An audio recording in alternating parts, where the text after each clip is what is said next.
As much as possible, my intention for these videos has been to try to strike a tone of respectful dialogue. In other words, to avoid opportunities to rant. But this is going to be a bit of an angry rant. And the reason for that is that the recent heavy-handed actions by the government have deeply affected my wife and children, and that's not something that I can easily ignore.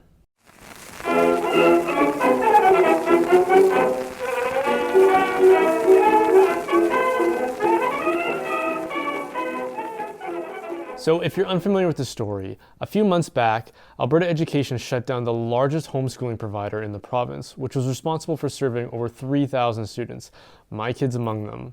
This happened in the middle of a school day, in the middle of a semester via abrupt robocalls that informed us that we had to switch school boards immediately or else. Before anyone knew what was going on, including Wisdom, the media had already published press releases that accused Wisdom of corruption and basically stealing money that was supposed to go towards families. The government then published a 30-ish page report detailing all of the accusations they were making against Wisdom to justify their decision, which they claimed was absolutely final. Those accusations included things like pocketing nearly $1 million, as well as expensing things like funeral costs, which based on the media coverage sounded pretty bad. So just like that, thousands of students had no school, dozens of administrators and facilitators were out of work, and the good name of many people that I have deep affectionate admiration for were publicly dragged through the mud. As a result, Wisdom Homeschooling filed a court injunction, and the hearing was scheduled for last week. But just in time, the NDP government struck a deal and reinstated funding and accreditation. So what happened to the brave words about this decision being final?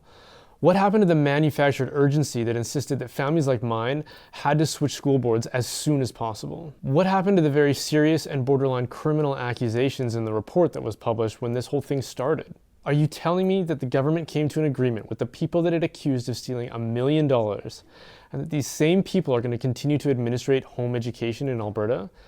How is that possible unless those accusations were false? Or maybe the NDP government panicked at the realization that Wisdom was going to have their day in court to refute the slanderous accusations that would reveal that the government's actions were nothing more than bullying. So instead of letting that happen, they struck a deal with the people that they've been publicly slandering for the past few months. The judge that ruled on the agreement did take the time to highlight that the funeral expenses that the media kept on going on about was actually a $5 sympathy card for the family of a teacher that had died. I don't think that Education Minister David Eggen or the Premier should be able to just walk away from this without some sort of political fallout. They owe an apology to Alberta taxpayers for wasting everybody's time and money by forcing Wisdom to defend themselves in court.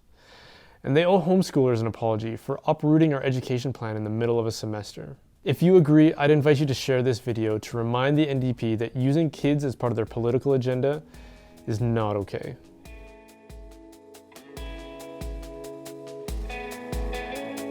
Thank you so much for watching. We're going to try and make one of these videos a few times a month, and hopefully we can get it up to about once a week. And they're going to be about topics that are interesting to me and hopefully interesting to you too. And so if they are, please subscribe and come find me on Twitter and elsewhere, and stay tuned.